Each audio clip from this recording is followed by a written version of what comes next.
ഈ ട്രാൻസ്ഫർ നമുക്ക് വേറെ രീതിയിൽ നമുക്ക് മനസ്സിലാക്കാം. അപ്പോ നമ്മള് ഒരു പുതിയ സംഖ്യയെ പറ്റി പറയണമെങ്കിൽ നമ്മൾ സ്റ്റാർട്ട് ചെയ്യുന്ന എവിടേക്കായിരിക്കും? പോസിറ്റീവ് ഇൻഡിജേഴ്സ് വെച്ചിട്ട് അല്ലെങ്കിൽ ഇൻഡിജേഴ്സ് വെച്ചിട്ട് നമ്മൾ സ്റ്റാർട്ട് ചെയ്യുന്നത്. ഗോഡ് ദൈവം പോസിറ്റീവ് ഇൻഡിജേഴ്സ് അത് ബാക്കിയൊക്കെ മനുഷ്യണ്ടാക്കിയതാണ്. അപ്പൊ നമുക്ക് പോസിറ്റീവ് സ്റ്റാർട്ട് ചെയ്യാം.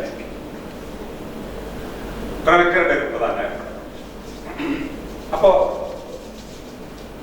നമ്മള് പുതിയ നമ്പറുകൾ ഉണ്ടാക്കാൻ വേണ്ടി നമ്മൾ ഉപയോഗിക്കുന്ന പ്രോസസ്സുകൾ എന്തൊക്കെയാണ്? കൂട്ടും, കുറയ്ക്കും, ഗുണിക്കും, ഇത് 4 ചതുഷ്ക്രിയമാണ്.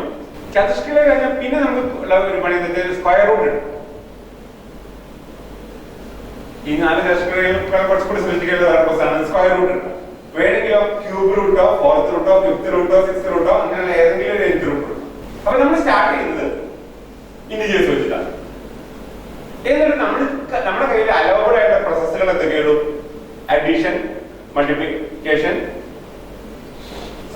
Subtraction, division, taking correct, cube root, nth root for every positive. ഇത്ര നമ്മൾ പ്രോസസ്സുകൾ വയ്ക്കാം. ഇത് നിങ്ങൾക്ക് തിരിച്ചു മറിച്ച് നിങ്ങൾ ഇഷ്ടം പോലെ വയ്ക്കും. അങ്ങനെ നിങ്ങൾക്ക് ഉണ്ടാക്കാവുന്ന നമ്പർ അതിൽ പെടൂല. പൈ ട്രാൻസ്ഫർ എന്ന് പറഞ്ഞു കഴിഞ്ഞാൽ വേറെ കാരണം അങ്ങനെ ഉണ്ടാക്കാൻ പറ്റുന്ന നമ്പറുകളൊക്കെ എന്തായിരിക്കും മാറ്റി നമ്പർ. അതിന്റെ കാരണം നിർവചിക്കുന്നതിനനുസരിച്ച്. അപ്പൊ പൈ ട്രാൻസ്ഫർ എന്ന് പറഞ്ഞാൽ വേറെ അർത്ഥമാണ്. നിങ്ങൾക്ക് ഈ പോസിറ്റീവ് ഇൻഡിജേഴ്സിനോ അല്ലെങ്കിൽ ഇൻഡിജേഴ്സിനോ തുടങ്ങിയിട്ട് ഈ പറഞ്ഞ പ്രോസസ്സുകളൊക്കെ എത്ര തവണ ഫൈനൈറ്റ് നമ്പർ ഒരു പ്രോസസ്സ് ഉപയോഗിക്കുന്ന finite number infinite number of times ഒരു പ്രോസസ്സ് ഉപയോഗിക്കാൻ പാടില്ല എന്നാണ് സാധാരണ നമ്മുടെ കൺസ്ട്രക്ഷന്റെ റൂളുണ്ട്. ഗണിതശാസ്ത്രത്തിലെ എല്ലാ സിദ്ധാന്തങ്ങളുടെയും തെളിവുകളുടെ സ്റ്റെപ്പുകളുടെ എണ്ണം എന്തായിരിക്കും? ഫൈനൈറ്റ് ആയിരിക്കണം. ഗണിതശാസ്ത്രത്തിലെ എല്ലാ കൺസ്ട്രക്ഷൻസിന്റെയും സ്റ്റെപ്പുകളുടെ എണ്ണം ഫൈനൈറ്റ് ആയിരിക്കും. അപ്പൊ അങ്ങനെ ഫൈനൈറ്റ് നമ്പർ ഓഫ് ടൈംസ് ഈ പറഞ്ഞ പ്രോസസ്സുകൾ നിങ്ങൾ ഇഷ്ടം പോലെ ഏത് ഓർഡറിൽ നിങ്ങൾ എങ്ങനെയൊക്കെ ചെയ്താലും ഒരിക്കലും നിങ്ങൾ പൈലെത്തില്ല. ഇത് വളരെ പ്രധാനപ്പെട്ട കാര്യം. അപ്പൊ പൈലേക്ക് എത്താൻ നമുക്ക് ഈ പറഞ്ഞ സാധാരണ രീതികളൊന്നും ഈ സാധാരണ രീതികളൊക്കെ ഒന്ന് വർക്ക് ചെയ്തില്ലെങ്കിൽ നമ്മൾ എന്ത് ചെയ്യേണ്ടി വരും? അസാധാരണ രീതികൾ ഉപയോഗിക്കും. അത് തന്നെയാണ് നമ്മുടെ കേരള സ്കൂൾ ഓഫ് മാത്തമാറ്റിക്സ്. പക്ഷെ അത് ഒരു വലിയ ചാക്ക്, അതൊരു വളരെ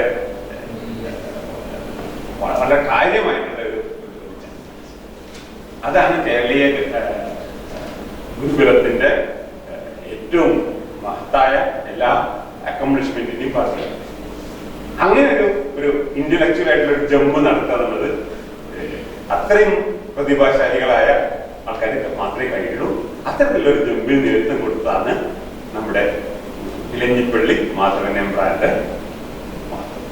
അദ്ദേഹത്തിന്റെ ഗുരുശിഷ്യ പരമ്പരയിലുള്ള എല്ലാവരും അതേ പറഞ്ഞ ഈ കാര്യത്തിനെ കൂടുതൽ കൂടുതൽ വികസിപ്പിക്കുക മാത്രമാണ്. നമുക്ക് കിട്ടിയ അറിവ് വെച്ചുകൊണ്ട് ഇതിന്റെ കംപ്ലീറ്റ് പറഞ്ഞുള്ള ഈ ബുദ്ധി മാധവന് തന്നെയാണ്. മാധവൻ പറഞ്ഞ ആ വഴിയിലൂടെ കൂടുതൽ മുന്നോട്ട് പോവുകയും അതിനെ മുന്നോട്ട് കൊണ്ടുപോവുകയും ചെയ്ത് വികസിപ്പിക്കൽ മാത്രമാണ് അദ്ദേഹത്തിന്റെ ശിഷ്യ പരമ്പര. മോശക്കാരെന്നല്ല അവരാരും, പക്ഷെ അവരെല്ലാവരും ചെയ്തത് ഈ പറഞ്ഞ പണി. അപ്പൊ അതിന്റെയൊക്കെ പറഞ്ഞുള്ള അടിസ്ഥാനപരമായ ബുദ്ധി.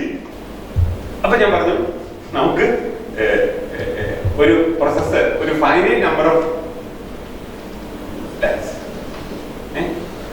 ഈ പറഞ്ഞ ഒരു പ്രോസസ് ചെയ്താലും നമുക്ക് പൈലെത്താൻ പറ്റില്ല. അപ്പൊ പിന്നെ എന്തേ വഴിയുള്ളൂ? Infinite number of times process. അതായത് നമ്മൾ പറഞ്ഞ പ്രോസസ്സുകളൊക്കെ എത്ര തവണ നിങ്ങൾ അപ്ലൈ ചെയ്താലും വിരോധമില്ല, പക്ഷേ ഫൈനൈറ്റ് നമ്പർ ആവാൻ പാടുന്നതല്ല ഞാൻ പറഞ്ഞത്. അപ്പൊ ഇനി ആകെ അതിന്റെ അങ്ങേപ്പുറത്തേക്ക് ചാടാൻ എന്താ? ഫൈനൈറ്റ് എന്നുള്ള കണ്ടീഷൻ ഉണ്ട്. ഇൻഫിനിറ്റ് നമ്പർ ഓഫ് ടൈംസ് എന്തെങ്കിലും ഒരു പ്രോസസ്സിന് അപ്ലൈ ചെയ്യാം. നമ്മുടെ സാധാരണ സ്കൂൾ മാത്തമാറ്റിക്സ് ഒന്നും അതിന് വഴിയില്ല. സ്കൂൾ മാത്തമാറ്റിക്സ് 10ാം തരം വരെയുള്ള ഗണിതശാസ്ത്രത്തിലേക്ക് വഴിയില്ല അല്ലേ? 10ാം തരത്തിലും ഗണിതശാസ്ത്രത്തിലും അവിടെ ചെയ്യുന്ന എല്ലാ പ്രോസസ്സും എന്തായിരിക്കും? ഒരു ഫൈനൈറ്റ് നമ്പർ ഓഫ് ടൈംസ് അല്ലേ ചെയ്യാൻ പറ്റുള്ളൂ. ഇൻഫിനിറ്റിലേക്ക് ചാടുന്നത് ഇതൊന്നും +1 +2 ലെവലിലേക്ക്. എവിടെ കാൽക്കുലസും അല്ലെ? കാൽക്കുലസും ഡിഫറൻഷ്യൽ ആൻഡ് ഇന്റഗ്രൽ കാൽക്കുലസ്, പിന്നെ ഈ ഇതില്ലേ സീരീസ്. അപ്പോഴാണ് നമ്മൾ ഇൻഫിനിറ്ററി പ്രോസസ്സുകളിലേക്ക് എങ്ങനെയാണ് ഇപ്പം ഇൻഫിനിറ്ററി പ്രോസസ്സുകളൊക്കെ കൈകാര്യം ചെയ്യാം. അപ്പൊ അങ്ങനെ ഏറ്റവും ലഘുവായ ഒരു ഇൻഫിനിറ്ററി പ്രോസസ്സാണ് സീരീസ്. എന്താണ് സീരീസ് എന്ന് പറഞ്ഞാൽ?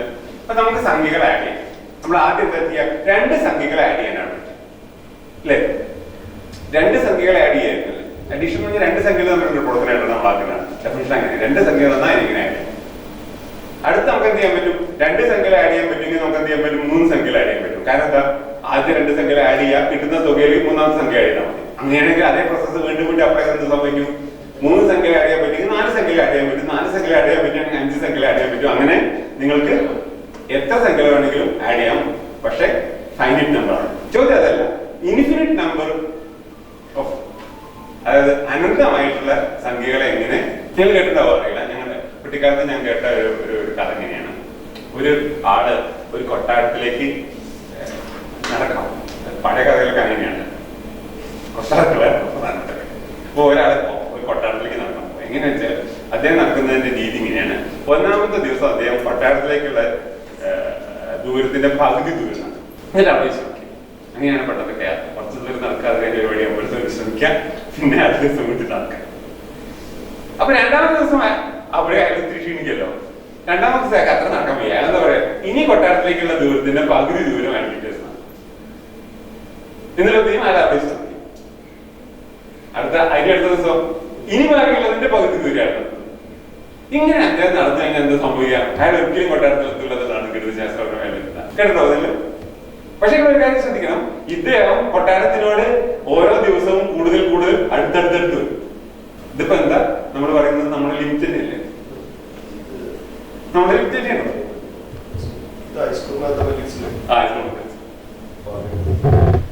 ഞാൻ പഠിച്ചിട്ടുണ്ടായിരുന്നില്ലേ? എന്റെ മാറ്റമായ പല കാര്യങ്ങളും നമ്മൾ പഠിപ്പിച്ചിട്ടുണ്ട്. ഇപ്പോഴത്തെ കുട്ടികൾ വളരെ ഭാഗ്യവന്മാരാണ്. പല കാര്യം പറയണമെന്നില്ല, പല പല സ്ഥലത്തും അതിന് മുമ്പ്. പക്ഷെ ഇവിടെ വേറെ താമസം ഉണ്ട് ശരിക്കും. നമ്മുടെ ഗണിതക്കാരെ സംബന്ധിച്ചോളം നോക്കുകയാണെങ്കിൽ ഈ ചങ്ങാതി ഒരിക്കലും കൊട്ടാരത്തിൽ എത്തൂല എന്ന് തെളിയിക്കാൻ പറ്റും. കാരണം എന്താ? ഏതൊരു സമയത്തും ബാക്കിയുള്ള ദൂരത്തിന്റെ പകുതിയല്ലേ അദ്ദേഹം സഞ്ചരിക്കുള്ളൂ. എന്ന് പറഞ്ഞാൽ ബാക്കി പകുതി അദ്ദേഹം സഞ്ചരിക്കാതെ വിടുന്നില്ല അർത്ഥം. എന്ന് പറഞ്ഞാൽ അർത്ഥം ഏത് ദിവസവും അദ്ദേഹത്തിന്റെ സ്ഥിതി എന്തായിരിക്കും? കൊട്ടാരത്തിലേക്ക് ഒരു അകലം അദ്ദേഹം ബാക്കി വയ്ക്കുന്നുണ്ട് എന്ന് പറഞ്ഞാൽ അർത്ഥം അദ്ദേഹം ഗണിതശാസ്ത്രപരമായ അർത്ഥത്തിൽ ഒരിക്കലും കൊട്ടാരത്തിലെത്തില്ല. നമുക്കൊരു കാര്യം താഴെ പോയി ഫിസിക്സുകാരോട് ചോദിച്ചു നോക്കാം. ഫിസിക്സിന്റെ പോയിന്റ് ഓഫ് വ്യൂ നോക്കുമ്പോൾ ഇത് ശരിയാണോ? അല്ല. കാരണം എന്താണ്? ഈ ഇദ്ദേഹവും കൊട്ടാരം തമ്മിലുള്ള അകലം ഒരാറ്റത്തിനെക്കാളും ഇലക്ട്രോണിനെക്കാളും ക്വാർക്കിനെക്കാളും ഒക്കെ കുറഞ്ഞാൽ അവരെന്താ പറയാ?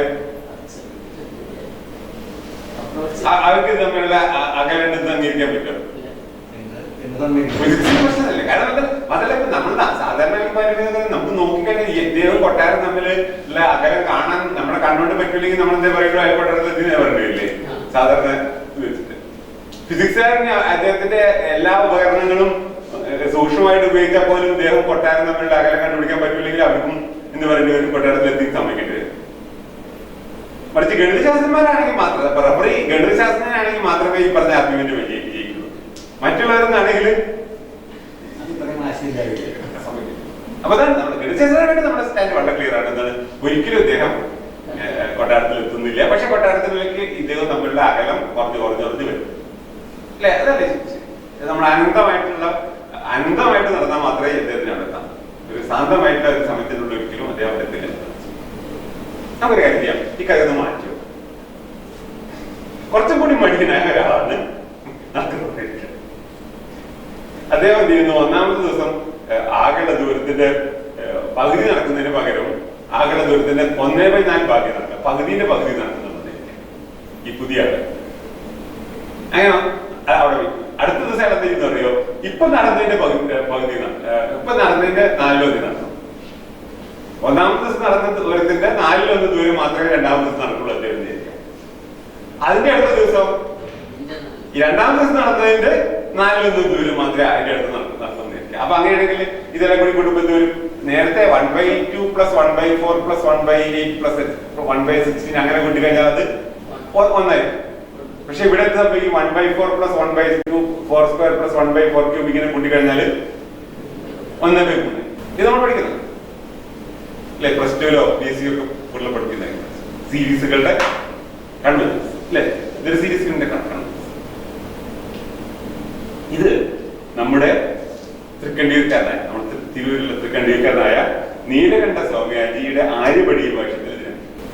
കണ്ടിക്കാർക്ക് ഇതൊക്കെ പണ്ടേ കണ്ടുപിടിച്ചതാണ്. ഇപ്പൊ നിങ്ങൾ പഠിക്കുന്നൊന്നല്ല, പണ്ടേ നീലകണ്ഠ സ്വാമിജിയുടെ കാലത്തെ കണ്ടുപിടിച്ചതാണ്. അദ്ദേഹം പറഞ്ഞത് ഒന്നേ മാത്രല്ല അദ്ദേഹം ഇങ്ങനെ സീരീസിൽ ഇപ്പൊ 4 അല്ലേ അടിയിൽ 4 പകരം വേറെ നമ്പർ ഉപയോഗിച്ചൂടെ, 5ഓ 10ഓ ഒക്കെ ഉപയോഗിച്ചൂടെ. മുകളിൽ എല്ലായിടത്തും 1 എന്നുള്ളതിന് പകരം എന്ത് ചെയ്യാം, അവിടെ വേറെ ഒരു പ്രത്യേക സംഖ്യ ഉപയോഗിക്കും അല്ലേ. എല്ലായിടത്തും 1 വരുന്നതിന് മൊത്തത്തിൽ നമ്മൾ എന്ത് ചെയ്യാം, 3 കൊണ്ട് കുടിച്ചു കഴിഞ്ഞാൽ എല്ലായിടത്തും കൊണ്ടുവന്ന് വരുന്നത് 3. അങ്ങനെ മുകളില് തുല്യമായിട്ട് വരുന്നത്. ഇതുപോലെ ഇതിന് അദ്ദേഹം ഒരു പേര് കൊടുത്തത് തുല്യഛേദ പരഭാഗ പരമ്പര. ഇതേ കൊടുത്ത തുല്യഛേദ പരഭാഗ പരമ്പര, ഛേദം തുല്യമായിട്ടുള്ള. ഇതിലൊരു ഉദാഹരണം മാത്രമാണ്. ഇവിടെ 1 തൊട്ടതിന് പകരം മുകളിൽ ഛേദം വേണമെങ്കിൽ 2, 3, 5 ഒക്കെ. അപ്പൊ ഇത്തരത്തിലുള്ള തുല്യഛേദ പരഭാഗ പരമ്പരകളുടെ വിലയെപ്പറ്റി അദ്ദേഹം പറഞ്ഞത് മാത്രമല്ല, അദ്ദേഹം അതിനൊരു തെളിവും കൊടുക്കണം. അപ്പൊ പൊതുവെ ഇന്ത്യക്കാരെ പറ്റിയിട്ട് ഉള്ള ഒരു വിമർശനം എന്താ വെച്ചാൽ, ഇന്ത്യയിലെ ഗണിതശാസ്ത്രജ്ഞന്മാരും ഒക്കെ എന്താ വെച്ചാൽ കാര്യങ്ങളൊക്കെ ഇങ്ങനെ പറയുമെങ്കിൽ പോലും അതിനൊന്നും കൃത്യമായിട്ടുള്ള തെളിവുകൾ കൊടുക്കുന്ന സമുദായം. ഇതൊരു പൊതുവെ ഉള്ളൊരു പ്രശ്നം.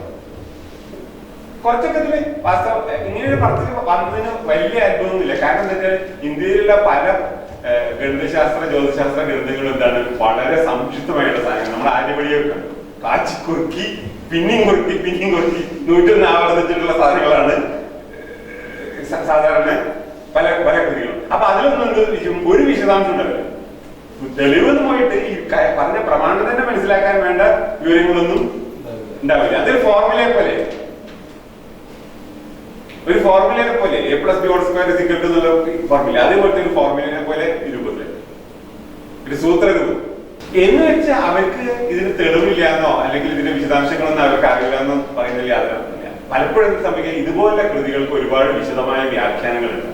ആ വ്യാഖ്യാനങ്ങൾക്ക് വീണ്ടും വ്യാഖ്യാനങ്ങളുണ്ടോ.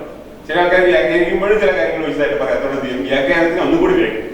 അങ്ങനത്തെ ഒരുപാട് നിരവധി വ്യാഖ്യാനങ്ങൾ. ചിലപ്പോൾ കുറെ വ്യാഖ്യാനങ്ങൾ വന്നു കഴിഞ്ഞാൽ ഇതെല്ലാം കൂടി സമാഹരിച്ചുകൊണ്ട് എല്ലാം കൂടി അനലൈസ് ചെയ്തിട്ട് പുതിയ വ്യാഖ്യാനം. അങ്ങനെ വരുമ്പോഴാണ് ഭാഷ്യം. പലപ്പോഴും ഈ അറിവുകളൊക്കെ പോയിരുന്നത് പുസ്തകം വഴി മാത്രമല്ല, ഗുരുകുല വിദ്യാഭ്യാസത്തിലൂടെ. അവിടെ ഗുരു നേരിട്ട് ശിഷ്യർക്ക് പഠിപ്പിച്ചു കൊടുക്കാൻ ചെയ്യും. മണലിൽ എഴുതി അതല്ലെങ്കിൽ ഒരു പലകയിൽ വരയ്ക്കുകയും ഒക്കെ ചെയ്തിട്ടാണ് കാര്യങ്ങൾ മനസ്സിലായത്. അപ്പൊ ഇങ്ങനെ ചെയ്യുമ്പം പേപ്പറൊന്നും അന്ന് അത്ര ശരി, ഓലയിലൊക്കെ എഴുതാൻ ഭയങ്കര കഷ്ടപ്പെട്ടു. അപ്പൊ അങ്ങനെ വരുമ്പോ ഇത് പലതും നേരിട്ട് പറഞ്ഞു കൊടുക്കുന്നുണ്ട്. കൃതികളിൽ എന്തിനാണോ വളരെ സംക്ഷിപ്തമായിട്ടുള്ള വളരെ ചുരുക്കിയ കാച്ചിമുറിക്കിയ ഭാഗങ്ങൾ പറഞ്ഞിട്ടുണ്ട്. പക്ഷെ പഠിപ്പിക്കുമ്പോൾ നമ്മൾ വളരെ എലാബറേറ്റ്. ഇപ്പൊ നമ്മുടെ ആൽഫോസിന്റെ കോംപ്ലക്സ് അനാലിസിസ് ബുക്കൊക്കെ ഇല്ലേ, ആൽഫോസിന്റെ കോംപ്ലക്സ് അനാലിസിസ് ബുക്കിന്റെ ഒരു പേജ് നമ്മൾ വിശദമായിട്ട് പറയുമ്പോൾ എത്ര സമയം എടുക്കും. അതുപോലെയാണ് ചില ഗണിതശാസ്ത്ര പുസ്തകങ്ങളൊക്കെ. അത് നമ്മൾ വിശദമായിട്ട് പറഞ്ഞെടുക്കണമെങ്കിൽ ഒരുപാട് കാര്യങ്ങൾ പറയേണ്ടി വരും. അതിൽ വളരെ കാച്ചിമുറിക്കിയ ഒരു സ്റ്റേഷൻ ഇതുപോലെ. അപ്പോ ഇങ്ങനെ ഉള്ള പല കാര്യങ്ങളും എവിടെയും എഴുതി വെച്ചോളുന്നു. കുറച്ചൊക്കെ ഇങ്ങനെയുള്ള ആൾക്കാരെ എഴുതുന്ന കൃതികളിലോ മന്ദബുദ്ധികളായ ശിഷ്യന്മാർക്ക് വേണ്ടി ഞാൻ ഇങ്ങനെ ഒരു കൃതി എഴുതും. ബുദ്ധിയുള്ള ശിഷ്യന്മാരാണെങ്കിൽ ഇതൊന്നും പറയേണ്ട, അവരത് സ്വന്തം മനസ്സിലായിക്കോളും. പക്ഷെ ആ മോശമായിട്ടുള്ള കുട്ടികളുണ്ടല്ലോ അപ്പോഴും. അപ്പൊ അതുകൊണ്ട് അവർക്ക് വേണ്ടി ഞാൻ എന്ത് ചെയ്യുന്നു, ഇത് വളരെ വിശദമായി പറയുന്നു.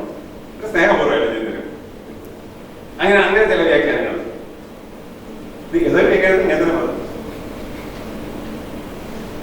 മതമുറയില്ലാത്തവർക്ക് തിരിഞ്ഞ ആവശ്യം. എന്റെ ഗുരു പറയുന്ന ഒരു കാര്യമായിരുന്നു, നിങ്ങൾക്ക് ഒരു സിദ്ധാന്തം കിട്ടിക്കഴിഞ്ഞാൽ ഉടനെ അതിന്റെ പ്രൂഫ് വായിക്കല്ലേ വേണ്ട. ആദ്യ സിദ്ധാന്തം നിങ്ങൾ സ്വയം തെളിയിക്കാൻ പറ്റുന്നുണ്ട്. തെളിയിക്കാൻ പറ്റൂല്ലെങ്കിൽ വായിച്ചാൽ പോയി പ്രൂഫ് അല്ല, തെളിയിച്ചു കഴിഞ്ഞാൽ നിങ്ങൾക്ക് വായിക്കാം. കാരണം ഇയാളുടെ പ്രൂഫ് അങ്ങനെ തന്നെയാണോ, അതിനേക്കാൾ നല്ല എളുപ്പമുള്ള വഴിയാണോ എന്നുള്ളത് പഠിക്കാൻ അറിയാം. പക്ഷെ കഴിഞ്ഞത് നല്ലത് കൃത്യമായി വായിച്ചു കഴിഞ്ഞാൽ കണ്ണടച്ചിട്ട് സ്വയം തന്നെ അതൊന്ന് തെളിയിക്കാൻ ശ്രമിക്കുന്നതാണ്. ഗുരു പറഞ്ഞ കുഴപ്പമില്ല. ഇവിടെ ഇതിന് വലിയ ഒരാളെ പറഞ്ഞിട്ട് ഞാൻ വേറെ സ്ഥലത്ത് വായിച്ചിട്ടുണ്ട്. അദ്ദേഹം പറഞ്ഞത് എന്താ അറിയോ, അദ്ദേഹത്തെ പറ്റി പറഞ്ഞത് എന്താ വെച്ചാല്, അദ്ദേഹം PhD തീസിസ് കിട്ടിക്കഴിഞ്ഞാൽ അദ്ദേഹം എങ്ങനെ വായിക്കറിയോ, PhD വാല്യൂ എന്ന് കഴിഞ്ഞാൽ PhD തീസിന്റെ ഒരു തിയറി വായിക്കണം. തിയറി വായിച്ചിട്ട് എന്ത് ചോദിച്ചാൽ അദ്ദേഹം അദ്ദേഹം സ്വയം പ്രൂവ് ചെയ്യാൻ പറ്റുന്നത്. സ്വയം പ്രൂവ് ചെയ്യാൻ പറ്റുവാണെങ്കിൽ പിന്നെ കുട്ടിയുടെ പ്രൂഫ് വായിക്കാൻ വേണ്ട ആവശ്യമില്ല. പറ്റൂലാന്ന് ചോദിക്കാൻ അദ്ദേഹം കുട്ടിയുടെ പ്രൂഫ് വായിക്കണം. ഇങ്ങനെയാണ് അദ്ദേഹം വായിക്കുക. എന്തായാലും അത്രത്തെ വാല്യൂഷൻ ഇപ്പോഴത്തെ കാലത്ത് അത്ര പ്രായോഗികമല്ല. ചില്ലറക്കാർ നല്ലതായിരുന്നു അങ്ങനത്തെ മനുഷ്യൻ, അതാണ് പ്രശ്നം. അപ്പൊ ഈ തെളിവുകൾ പലപ്പോഴും നമ്മള് സ്വയമേ ചെയ്ത് നോക്കേണ്ടതാണെന്നുള്ളതാണ്. അത്യാവശ്യം ബുദ്ധി ഉണ്ടെങ്കിൽ, ബുദ്ധിയില്ലാത്തവർക്ക് വേണ്ടി അമിതമായ വിശദീകരണം കഴിച്ചിട്ടുണ്ടാകും. അപ്പൊ അങ്ങനത്തെ കുറെ കാര്യങ്ങളുണ്ട്. അപ്പം ഇവിടേക്ക് നമുക്ക് ഇതിന്റെ വിശദാംശങ്ങൾ കാണാം. അതുകൊണ്ടാണ് പലപ്പോഴും ഈ തെളിവുകളും മറ്റ് വിശദാംശങ്ങളും നമുക്ക് ഈ കൃതികളിൽ കാണുന്നത്. അതുകൊണ്ട് ഇന്ത്യക്കാർക്കൊന്നും തെളിവിനെ കുറിച്ചോ വിശദാംശങ്ങളെ പറ്റിയോ യാതൊരു ഇല്ലായിരുന്നു എന്ന് തെറ്റിദ്ധരിക്കേണ്ട ആവശ്യം. എന്ന് വെച്ച് ഗ്രീക്കുകാരോ യൂക്ലിഡോ ഒക്കെ ചെയ്യുന്ന പോലെയുള്ള ഒരു ആക്സിമാറ്റിക് ആയിട്ടുള്ള തെളിവ് രീതി ഒരുപക്ഷെ ഇന്ത്യയിൽ അത്ര പ്രചാരത്തിലുണ്ടായിരുന്നു ഒന്നുകൊണ്ടോ. അങ്ങനെ തന്നെ അറിവിലേക്ക് എത്താൻ പറ്റുള്ളൂ എന്നൊന്നും വാശി പിടിക്കുന്നത് ശരിയല്ല. ഇപ്പൊ അങ്ങനെയൊക്കെയാണ് ഇപ്പോഴത്തെ ഗണിതശാസ്ത്രത്തിലെ സ്റ്റാൻഡേർഡെങ്കിൽ പോലും അന്നത്തെ കാലത്തും ഈ സ്റ്റാൻഡേർഡ് വെച്ചിട്ട് അതിന്റെ എല്ലാം വിലയിരുത്തുന്നത് ശരിയല്ല. ഈ ഗ്രീക്കുകാർ തന്നെ എല്ലാ കാലത്തും ഈ നിലപാടുള്ളവരെ കൊള്ളും. ഗ്രീസിലെ ഒരു പ്രത്യേക കാലത്തായിരിക്കും ഒരു പക്ഷേ ഇങ്ങനെയാണ് ഈ ഒരു തെളിവിനെ പറ്റിയും അതിന്റെ റിഗറിനെ പറ്റിയും അത് എത്രത്തോളം റിഗർസ് ആവണമെന്നതിനെ പറ്റിയൊക്കെ എന്റെ അഭിപ്രായത്തിൽ ഇപ്പോഴും വിവിധ തരത്തിലുള്ള തർക്കവിതർക്കങ്ങള്. അപ്പൊ ഇദ്ദേഹത്തിന്റെ തെളിവ് കിട്ടും. അദ്ദേഹത്തിന്റെ തെളിവ് വളരെ സിമ്പിൾ ആയിട്ടാണ് നോക്കുന്നത്. നിങ്ങളെ സ്കൂൾ കുട്ടികളെ നിങ്ങൾക്ക് പഠിപ്പിക്കാവുന്ന എന്താണ് 1/3 അദ്ദേഹം ചെയ്തു 1/4 1/12 കൂടി സമയം. 12 4 ഗുണം 3. വളരെ സിമ്പിൾ അല്ലോ അല്ലേ? ഫസ്റ്റ് ലൈൻ ആരും തർക്കില്ലല്ലോ. ശരി, നിങ്ങളെ കുട്ടികൾക്കൊക്കെ മനസ്സിലാക്കില്ലേ? അനി രണ്ടാമത്തെ എന്താ ചെയ്ത് നോക്കും. അവിടെ എന്താ ചെയ്തത്? 4 കൊണ്ട് ഹരിച്ചു അല്ലേ? ഇടതുവശത്തിന് വലതുവശത്തിന് എന്താ ചെയ്തത്? 4 കൊണ്ട് ഹരിച്ചു. അപ്പൊ എന്താ വരും? താഴെ ഛേദത്തിന് 4 എല്ലാം അല്ലെ വന്നില്ലേ? കുഴപ്പമില്ലല്ലോ. അങ്ങനെ ചെയ്തത് തെറ്റില്ലല്ലോ അല്ലേ? തുല്യങ്ങൾ കൊണ്ട് ഹരിച്ച കുഴപ്പമില്ല. അടുത്ത വരികൾ എന്താ ചെയ്യുന്നത്? വീണ്ടും അതേ പഠിക്കുകയാണ്. അങ്ങനെയാണെങ്കിൽ അതിന്റെ അടുത്ത ഞാൻ ഡോട്ട് എന്നിട്ട് വരികളൊക്കെ നിങ്ങൾക്ക് എന്താണെന്ന് നോക്കിയാൽ മതി ഇല്ലേ? അങ്ങനെ അങ്ങ് ചെയ്തു നോക്കാം. കുഴപ്പമൊന്നുമില്ലല്ലോ. ഇതെല്ലാം ശരിയല്ലേ? തർക്കമില്ലേ? ഇതൊക്കെ നമ്മുടെ സ്കൂൾ കുട്ടികൾക്ക് പറഞ്ഞാൽ മനസ്സിലാവുക. അപ്പൊ ആ കാര്യമാണ് നമ്മുടെ ഇടതുവശത്ത് കാണുന്നത്. ഈ വലതുവശത്ത് നോക്കും. ചെറിയൊരു മാറ്റം എടുക്കുന്നത് എന്താ ചെയ്യുന്ന അറിയോ? ആ 1/4 ഉണ്ടല്ലോ വലതുവശത്തെ ഒന്നാമത്തെ ടേം, അതിന് ഞാൻ ഇടതുവശത്തേക്ക് കൊടുക്കും. അപ്പൊ നെഗറ്റീവ് സൈൻ ആവും. അത് തെറ്റില്ല. കാരണം എന്താ? തുല്യങ്ങളിൽ നിന്ന് തുല്യങ്ങൾ കുറച്ചാൽ തുല്യമായിരിക്കും എന്നുള്ള പ്രമാണം. അപ്പൊ എന്ത് സംഭവിക്കും? വലതുവശത്തുള്ള 1/4 പോസിറ്റീവ് 1/4 ഇടതുവശത്ത് വരുമ്പോ നെഗറ്റീവ് 1/4 മാറും. അപ്പം 1/3 കുറയ്ക്കണം 1/4 സമം 1/4 ഗുണം 3. കുഴപ്പമില്ലല്ലോ. ഇനി അടുത്ത് ഈ 1/4 ഗുണം 3 ഉണ്ടല്ലോ. 1/4 ഗുണം 3ന്റെ വില നമുക്കൊരു കാര്യം ചെയ്യാം. ഇടത് സൈഡിലെ രണ്ടാമത്തെ വരിയിൽ നോക്കുക. ഇടതുവശത്തെ രണ്ടാമത്തെ വരിയിലെ ഇടതുഭാഗത്ത് എന്താ കാണുന്നത്? 1/4 ഗുണം 3 അല്ലേ കാണുന്നത്? അപ്പൊ അതിന്റെ വില അതിന് വലതുവശത്ത് കാണുന്നില്ല. എന്താണ്? 1/4. അപ്പൊ അത് സബ്സ്റ്റിറ്റ്യൂട്ട് ചെയ്തൂടെ അല്ലേ? അത് സബ്സ്റ്റിറ്റ്യൂട്ട് ചെയ്യാലോ. അപ്പൊ സബ്സ്റ്റിറ്റ്യൂട്ട് ചെയ്യുമ്പോ കിട്ടുന്നതല്ലേ അവിടെ കാണിച്ചിരിക്കുന്നത്? അങ്ങനെ ചെയ്താൽ തെറ്റില്ല. അപ്പൊ എന്ത് കിട്ടി? 1/3 കുറയ്ക്കണം 1/4 സമം 1/4 ഗുണം 4 കൂട്ടണം 1/4 ഗുണം 4 ഗുണം 3 അല്ലേ? അല്ലെ? കുഴപ്പമില്ല. നമുക്ക് ഇനി ഇപ്പൊ കൈ ഒന്നും കൂടി ചെയ്തൂടെ? എന്താ ചെയ്യാം? ഇവിടെ വലതുവശത്തുള്ള 1/4 ഗുണം 4 നമുക്ക് എന്ത് ചെയ്യാം? ഇടത്തോട്ട് കൊണ്ടുപോയിക്കൂടെ? അപ്പൊ എന്ത് വരും? ഇടതുവശത്തേക്ക് എത്തുമ്പോൾ അത് നെഗറ്റീവ് ആവും. അപ്പൊ എന്ത് വരും? ഇടതുവശം എങ്ങനെയായിരിക്കും? 1/3 കുറയ്ക്കണം 1/4 കുറയ്ക്കണം 1/4² അല്ലേ? സമം എന്തായിരിക്കും? 1/4 ഗുണം 4 ഗുണം 3. കുഴപ്പമില്ല. നമുക്കൊരു കാര്യം ചെയ്യും. 1/4 ഗുണം 4 ഗുണം 3 നമുക്കൊരു കാര്യം ചെയ്യാം. അതിന്റെ വില ഈ മൂന്നാമത്തെ ഇടതുവശത്തുള്ള മൂന്നാമത്തെ വരിക്ക് ആ വില ഇവിടെ സബ്സ്റ്റിറ്റ്യൂട്ട് ചെയ്ത് കഴിഞ്ഞാൽ കിട്ടുന്നതാണ് അവിടെ കാണിച്ചത്. അപ്പൊ വീട്ടിലില്ല പണി വീട്ടിൽ ചെയ്തൂടെ? അപ്പൊ എന്ത് കിട്ടും? ഒരു 1/4 ഗുണം 4 ഗുണം 4 അതായത് 1/4³ വലതുവശത്ത് ഒന്നാമത്തെ ടേം ആയിട്ട് വരും. ആ ടൈമിൽ നമുക്ക് എന്ത് ചെയ്യാം?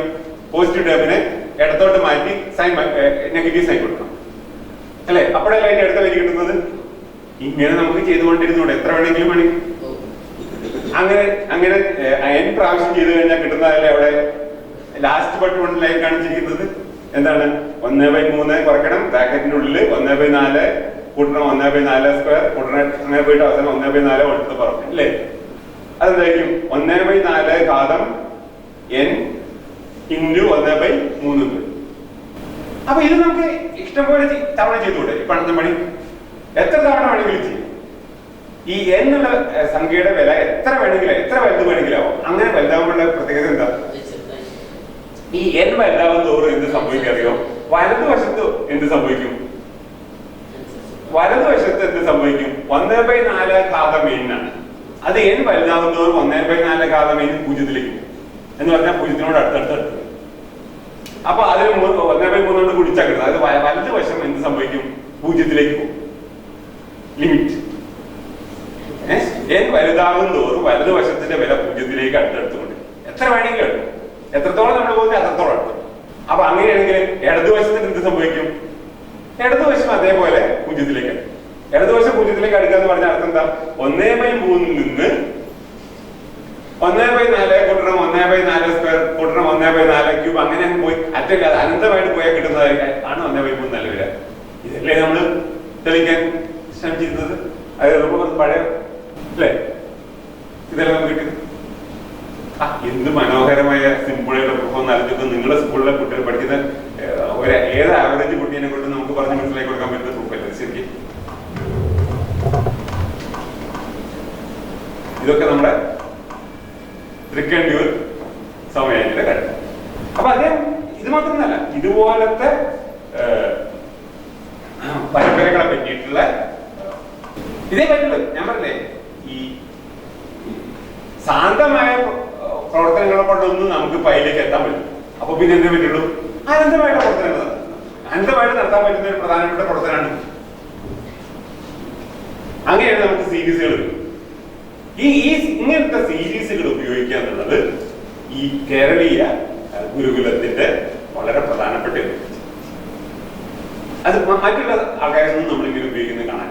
ചെറിയൊരു ഉദാഹരണം ഇവിടെ മഹാവീരന്റെ മറ്റൊരു സീരീസ് ഞാൻ പറഞ്ഞു മുമ്പ്. മറ്റു ചില ഭാഗങ്ങളിൽ ഇങ്ങനെയുള്ള സീരീസുകളെ പറ്റിയുള്ള ശൈലികൾ നടന്നതായിട്ട് യൂറോപ്യന്മാർക്ക് മുമ്പ് വരും. പക്ഷെ ഇത് കേരളീയ ഗണിതശാസ്ത്രന്മാരുടെ ഒരു പ്രധാനപ്പെട്ട അങ്ങനെ കിട്ടിയ ഒരു റിസൾട്ടാണ് ഇവിടെ പറഞ്ഞത്. വ്യാസേ വാരിനിഹതേ രൂപഹൃദേ വ്യാസസാഗരാവിഹതേ ത്രിശരാദി വിഷമസംഖ്യ ഭക്തൃണം സ്വം പൃഥക് ക്രമാത്വിൻ. ഇത് മാധവന്റെ ഒരു ശ്ലോകം. പക്ഷെ മാധവന്റെ രണ്ട് കൃതികളിലും നമുക്കറിയാവുന്ന വൈഷ്ണവാരോഹം സ്ഫുടചന്ദ്രാബ്ദിയിലെ രണ്ട് കൃതിയിലുള്ളതല്ല. ഇത് മാധവന്റെ കൃതിയാണെന്ന് പിന്നീട് വന്ന ആൾക്കാരുടെ കൃതികളിൽ കോട്ടി. ഉദാഹരണമായിട്ട് ശങ്കര വാര്യരുടെ ക്രിയാകലാപം എന്ന് പറഞ്ഞിട്ടൊരു മലയാളം വ്യാഖ്യാനം, തന്ത്രസംഗ്രഹം, നീലകണ്ഠ സ്വാമിയാജിയുടെ തന്ത്രസംഗ്രഹത്തിന് ഒരു മലയാളത്തിൽ ഒരു വ്യാഖ്യാനം ക്രിയാകലാപം എന്നാണ്. ഒരു കളക്ഷൻ ഓഫ് ക്രിയകളുടെ എല്ലാം കൂടി കളക്ഷൻ പറയും. കലാപം എന്ന് പറഞ്ഞാൽ നമ്മള് മലയാളത്തിൽ പറയുന്ന കലാപം ക്രിയകളുടെ ഒരു കളക്ഷൻ. ജയദേവരൊക്കെ പറഞ്ഞില്ലേ ബഹുള കലാപേ എന്ന്. ആ മാതിരി എന്താ പതിനർത്ഥം ഈ ശ്ലോകത്തെ ആൾക്കാർക്ക് ഒന്നും മനസ്സിലാവില്ല അല്ലേ? ഇത് കേട്ട് കഴിഞ്ഞാൽ എന്താ പതിനർത്ഥം എന്നുള്ളത് മനസ്സിലാവില്ല. ഈ ശ്ലോകത്തിന്റെ കാര്യമില്ല, ഈ പറഞ്ഞ് ഭാരതീയ ഗണിതശാസ്ത്രജ്ഞന്മാരുടെ ആര്യപടിയോ അതുപോലെ ഏത് ശ്ലോകം വായിച്ചാലും അത്യാവശ്യം സംസ്കൃതം അറിയുന്നവര് പോലും മനസ്സിലാവാത്ത രീതിയിലാണ് കാര്യം. അപ്പൊ അത് മനസ്സിലാക്കണമെങ്കിൽ വേറെ ഒരുപാട് ഇതൊന്നും എന്താണ് സംഭവം പഠിക്കാൻ പറ്റും. ഇത് ശങ്കരാചാര്യ അദ്ദേഹത്തിന്റെ ക്രിയാകർമ്മകയിലും തൃപ്തിദീപികയിലും ഒക്കെ സൈറ്റ് ചെയ്തിരുന്നതാണ്, ക്രിയാകലാപത്തിലും സൈറ്റ്. അപ്പൊ എന്താ അതിൽ പറയുന്നത് അറിയോ? ഇതിൽ പറയുന്നത് ഇതാണ്, സർക്കംഫറൻസ് എങ്ങനെ കിട്ടും. ഒരു വൃത്തത്തിന്റെ വ്യാസം കിട്ടിക്കഴിഞ്ഞാൽ വ്യാസം ക്യാപിറ്റൽ ഡി ആണ് വിചാരിക്കുക. അങ്ങനെയാണെങ്കിൽ അതിന് എങ്ങനെയാണ് സർക്കംഫറൻസ് സി കണ്ടുപിടിക്കുക? സർക്കംഫറൻസ് സി കണ്ടുപിടിക്കാനുള്ള പ്രൊസീജിയറാണ് ഇതിൽ പറയുന്നത്. വ്യാസേ വാരിധി നിഹതേ, വ്യാസത്തിന് എന്ത് ചെയ്യണം? വാരിധി കൊണ്ട് ഹരിക്കണം. ഇങ്ങനെ വാരിധി കൊണ്ട് വാരിധത്തെ കടല. അപ്പൊ 4 കടലിനാണ്, 7 കടലിന് വേറെ സങ്കല്പമുണ്ട്, പല സങ്കല്പങ്ങളുണ്ട്. വ്യാസത്തിനെ 4 കൊണ്ട് ഗുണിക്കണം. അപ്പൊ എന്താ കിട്ടുക? വ്യാസം ഡി 4 കൊണ്ട് ഹരിക്കല്ല, ഗുണിക്കണം. വ്യാസത്തിനെ 4 കൊണ്ട് ഗുണിച്ചാൽ എന്താ കിട്ടുക? 4D. ഹരിക്കല്ല, സോറി ഞാൻ പറഞ്ഞില്ല. വ്യാസത്തിനെ 4 കൊണ്ട് ഗുണിക്കണം. വാരിധി എന്ന് പറഞ്ഞാൽ 4ആണ്. 4 ഭൂതസംഖ്യയെ പറ്റി മുമ്പേ ക്ലാസ് പറഞ്ഞു. വ്യാസത്തിന് 4 ഗുണിച്ചാൽ എന്താ കിട്ടുക? 4D. ഈ 4D എന്ത് ചെയ്യണം അറിയോ? രൂപഹൃദയം രൂപം കൊണ്ട് അത് 1 കൊണ്ട് ഹരിക്കണം. പിന്നെയോ വ്യാസത്തിനെ 4 കൊണ്ട് ഗുണിച്ചതിനെ 1 കൊണ്ട് ഹരിക്കണം. അതവിടെ കിടക്കട്ടെ. പിന്നെ എന്ത് ചെയ്യണം? വ്യാസത്തിനെ 4 കൊണ്ട് ഗുണിച്ചതിനെ സാഗരം അതെന്നെ വീണ്ടും തന്നെ ഇങ്ങനെ വ്യാസത്തിനെ 4 കൊണ്ട് ഗുണിച്ചതിനെ വീണ്ടും എന്ത് ചെയ്യണം? ത്രിശരാദി വിഷമ സംഖ്യാഭക്തവൃണം. അതായത് 4D തന്നെ വീണ്ടും ആദ്യം 4D 1 കൊണ്ട് ഹരിച്ചവിടെ. പിന്നെ എന്ത് ചെയ്യണം? 4D 3 3 ശരം ശരം എന്ന് പറഞ്ഞാൽ 5 പഞ്ചശരങ്ങളെ കാണുന്ന 3 5 തുടങ്ങിയ വിഷമസംഖ്യകളെ കൊണ്ട് എന്ന് പറഞ്ഞാൽ 3 5 തുടങ്ങിയ ഒറ്റ സംഖ്യകളെ കൊണ്ട് വായിക്കണം. ആദ്യം എന്ത് ചെയ്യണം? 4D 1 കൊണ്ട് ഹരിച്ചവിടെ വയ്ക്കുക. 4D/1. പിന്നെ എന്ത് ചെയ്യണം? 4D 3 കൊണ്ട് ഹരിക്കുക. അപ്പൊ 4D/3. പിന്നെ 5 കൊണ്ട് ഹരിക്കുക. 4D/5. പിന്നെ 4D/7. പിന്നെ 4D/9. അങ്ങനെ എല്ലാ ഒറ്റ സംഖ്യകളെ കൊണ്ട് ഹരിക്കും. ഇതിനെന്ത് ചെയ്യണം? ഇതിനെ വിഷമസംഖ്യ ഭക്തം ഋണം സും, അതായത് പോസിറ്റീവ് 1 നെഗറ്റീവ് 1 പോസിറ്റീവ് അങ്ങനെ മാറി മാറി ചെയ്യാം. ആദ്യത്തത് 4D/1 അങ്ങനെ കിടക്കട്ടെ. അടുത്തതിന് നെഗറ്റീവ് എന്ന് പറഞ്ഞാൽ -4D/3. അടുത്തത് ചെയ്യാം +4D/5. അടുത്തത് അതിലൂടെ കണ്ടു നോക്കൂ. 4D/1 4D/3 കുറച്ചു, പിന്നെ 4D/5 കൂട്ടി, പിന്നെ 4D/7 കുറച്ചു, പിന്നെ 4D/9 അങ്ങനെ ചെയ്ത് എന്ത് കിട്ടുന്ന പറഞ്ഞത്? ഇതൊക്കെ ഇങ്ങനെയാണ് മനസ്സിലാക്കണമെങ്കിലും വേണം ഒരുപാട് കഷ്ടപ്പെട്ടില്ലേ. അദ്ദേഹത്തിന് ഇപ്പൊ നമ്മളിപ്പോ ഈ എഴുതുന്ന ഈ നൊട്ടേഷൻ ഒന്നും അന്നത്തെ ആൾക്കാർക്കില്ലേ, പൈയില്ല, ഈ പറഞ്ഞ രീതികളൊന്നും ഇല്ല. അപ്പൊ അവർക്ക് കാര്യങ്ങൾ പറയാനുള്ള രീതി ഇങ്ങനെയാണ് ഒരു കാര്യത്തിൽ പറയുന്നത്. അപ്പൊ ഇതിന്റെ അർത്ഥം എന്താ? C is equal to 4D/1 minus 4D/3 plus 4D/5 minus 4D/7 plus 4D/9 minus അങ്ങനെ പോകാതിരിക്കാം. ഇത് നമുക്കൊന്ന് മാറ്റി എഴുതിക്കൂടെ? 4D കൊണ്ട് മൊത്തത്തിൽ അങ്ങ് ഹരിച്ചു. അപ്പൊ എന്ത് വരും? C/4D is equal to എന്തായിരിക്കും? 1 minus 1/3 plus 1/5 minus 1/7 plus 1/9. അപ്പൊ ഇത് ഈ C/D എന്താ? സർക്കംഫറൻസിന്റെ ഡയമീറ്റർ കൊണ്ട് ഹരിച്ച, അതായത് പരിധിയെ വ്യാസം കൊണ്ട് ഹരിച്ച എന്താ കിട്ടുക? പയ്യോ. അപ്പൊ ഇതെന്താ ഇടത്തെ സൈഡ് എന്താ ശരിക്കും 5/4 അല്ലേ? അപ്പൊ ഇതിന്റെ അർത്ഥം എന്താ ശരിക്കും? 5/4 സമം 1 minus 1/3 plus 1/5 minus 1/7 plus 1/9 അങ്ങനെ പോകുന്നത്. അച്ഛല്ലാതെ പോണേ. ഇത് മാധവന്റെ ശ്ലോകമാണെന്ന് പറഞ്ഞിട്ട് ശങ്കരാചാര്യ പോട്ടെ.